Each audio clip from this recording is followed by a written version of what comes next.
Bismillahirrahmanirrahim. Assalamualaikum warahmatullahi wabarakatuh. Alhamdulillahirabbil alamin. Hamdan katsiran thayyiban mubarakan fi kama yuhibbu rabbuna wa yarda.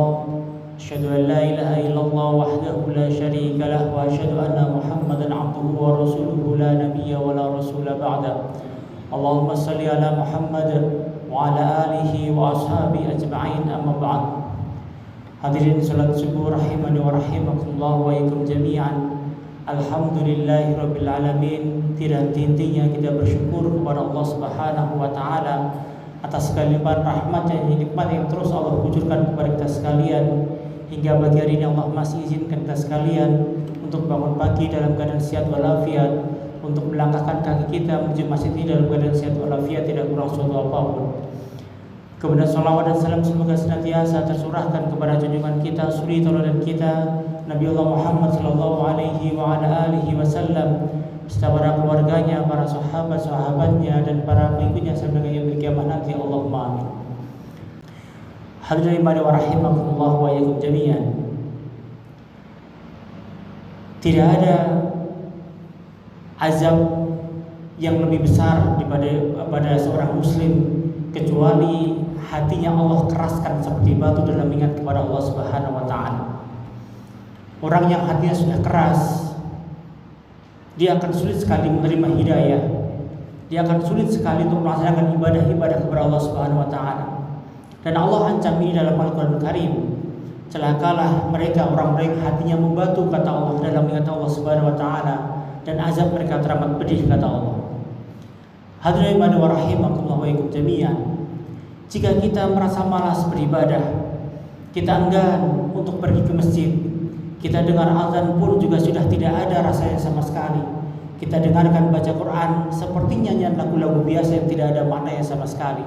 Ini menandakan kalau hati ini keras. Dan salah satu tanda yang lain adalah sulitnya kita menangis ketika kita ingat dosa-dosa kita, sulitnya kita menangis dalam sholat kita, sulitnya kita menangis ketika mendengarkan Al-Quran dibacakan. Maka ini pun juga merupakan tanda-tanda hati yang keras. Hadirin wa rahimakumullah wa iyyakum jami'an.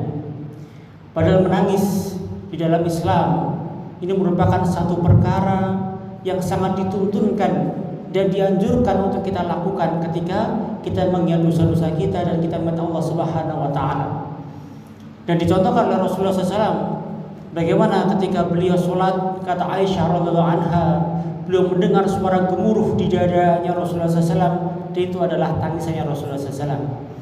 Bagaimana setiap kali Rasulullah SAW duduk di dekat pekuburan, maka beliau pun meneteskan air mata.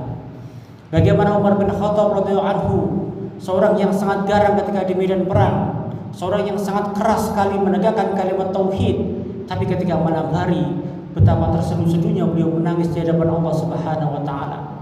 Bagaimana Abu Bakar As-Siddiq radhiyallahu anhu, orang yang tidak pernah setiap sholat pasti menangis. Bahkan ketika diminta menggantikan posisi imam ketika Rasulullah SAW wafat, Abu Bakar As-Siddiq tidak sanggup. Kenapa? Karena khawatir suaranya tidak keluar karena tangisannya. Hadirin wa rahimakumullah wa iyyakum jami'an. Maka menangis dalam Islam ini karena takut kepada Allah Subhanahu wa taala. Ada beberapa fadilah yang kita dapatkan. Yang pertama seperti hadis yang sering saya sampaikan, syab'atun yudhillu fi dhilli yauma la dhilla illa dhillu. Ada 7 golongan orang yang nanti Allah akan berikan naungan di hari di mana tidak ada naungan selain dari Allah Subhanahu wa taala. Salah satunya adalah orang yang ketika dia sendiri dia menangis karena takut kepada Allah, karena ingat akan dosa-dosanya, maka dia akan dapatkan naungan dari Allah Subhanahu wa taala. Kemudian yang kedua dikatakan dalam sebuah hadis riwayat Tirmizi, Allah sangat menyukai 2 tetes dan 2 bekas, kata Rasulullah SAW. 2 tetes adalah tetesan air mata karena takut kepada Allah Subhanahu wa taala, dan yang kedua tetesan darah ketika dia mati syahid. Dan 2 bekas adalah bekas di jalan fi sabilillah dan bekas dia melaksanakan kewajiban Allah Subhanahu wa taala. Kemudian dalam hadis yang lain disebutkan bahwa orang yang sering menangis kepada Allah Subhanahu wa taala, maka Allah akan jauhkan dari neraka jahanam. Dikatakan ada 2 mata yang dia tidak akan terbakar oleh panas api neraka, yaitu mata yang senantiasa menangis karena takut akan dosa-dosanya, dan yang kedua adalah mata yang selalu begadang untuk menjaga di perbatasan negeri kaum muslimin. Ini merupakan salah satu tanda fadilah orang yang sering menangis akan mendapatkan amal dari Allah Subhanahu wa taala. Kemudian yang ketiga, dalam hadis riwayat Tirmizi juga disebutkan, seorang sahabat bertanya, Rasulullah SAW, apa yang dimaksud dengan keselamatan dari api neraka? Kata Rasulullah SAW, keselamatan adalah engkau menjaga lisanmu, engkau melapangkan rumahmu, dan engkau menangis karena takut akan dosa-dosamu yang telah lalu. Maka tangisan-tangisan ini merupakan salah satu tanda lembutnya hati kita, dan Allah akan jauhkan dari neraka jahanam lantaran tangisan kita ini. Hadirin wa rahimakumullah wa ikum jami'an. Dan masih banyak lagi di dalam Al-Quran Karim disebutkan tentang banyaknya contoh-contoh orang-orang yang rajin menangis kepada Allah Subhanahu wa taala karena takut akan Allah Subhanahu wa taala, takut akan dosa-dosa yang telah lalu dan lain sebagainya. Hadirin wa rahimakumullah, sering di antara kita merasa, kenapa saya sulit sekali menangis ketika sholat? Teman sebelah kanan, sebelah kiri pada menangis, saya sulit sekali menangis. Ketika baca Quran pun sulit sekali menangis. Ini pun yang dirasakan Umar bin Khattab pada waktu itu. Pada waktu di salah satu peperangan, dia melihat Rasulullah SAW dan Abu Bakar As-Siddiq menangis bersama-sama. Umar heran, kenapa mereka pada bisa menangis sementara aku susah sekali menangis, kata Umar bin Khattab. Sampai-sampai dia mengatakan, ya Allah, berikan aku sebab supaya aku bisa menangis. Tapi kemudian setelah itu Umar bin Khattab menjadi orang yang paling sering menangis ketika malam hari. Hadirin wa rahimakumullah wa ikum jami'an. Bahkan para ulama mengatakan, jikalau engkau tidak bisa menangis di hadapan Allah, maka teruslah berusaha untuk bisa menangis. Dan tangisan ini akan bisa melembutkan hatimu. Dan beberapa kiat agar kita bisa menangis. Yang pertama adalah, ingatlah selalu akan kematian. Aksiru dzikri hadimil ladati ya'ni al-maut.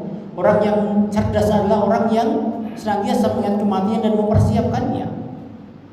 Maka dengan mengingat kematian, siapa orang yang tidak akan bergetar hatinya? Siapa orang yang tidak akan takut dengan kematian? Maka mudah-mudahan dengan itu kita akan bisa lebih sering menangis di hadapan Allah Subhanahu wa taala. Kemudian yang kedua, seringlah ziarah kubur. Karena di dalam kubur itu akan mengingatkan kita akan kematian dan kemudian akan menyebabkan hati ini bergetar. Dikatakan Utsman bin Affan radhiyallahu anhu, orang yang paling tidak bisa untuk tidak menangis ketika berada di kuburan.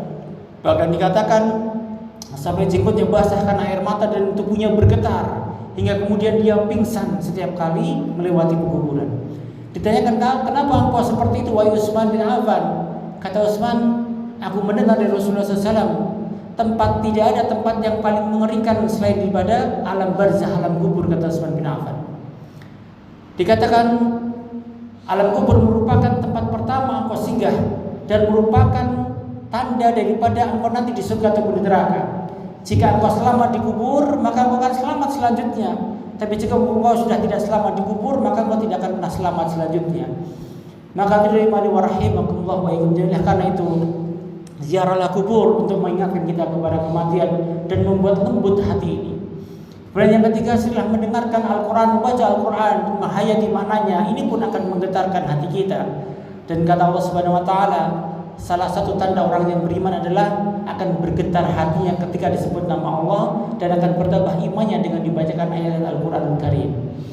Kemudian yang berikutnya adalah setelah mengunjungi orang-orang yang mendapatkan musibah, orang yang sakit, orang yang miskin, orang yatim piatu, maka kunjungilah mereka karena itu akan melembutkan hati kita sekalian. Dan ketika hati sudah lembut, maka akan mudah diri ini menangis dan akan mudah diri ini mendapatkan hidayah Allah Subhanahu wa taala. Akan ringan diri ini untuk beribadah kepada Allah Subhanahu wa taala. Tapi kalau kita biarkan hati ini keras, maka sungguh hidayah Allah akan sangat jauh dengan diri kita. Mudah-mudahan sekian ada manfaatnya. Subhanakallahumma wa bihamdika, asyhadu an la ilaha illa anta, astaghfiruka wa atubu ilaik. Assalamualaikum warahmatullahi wabarakatuh.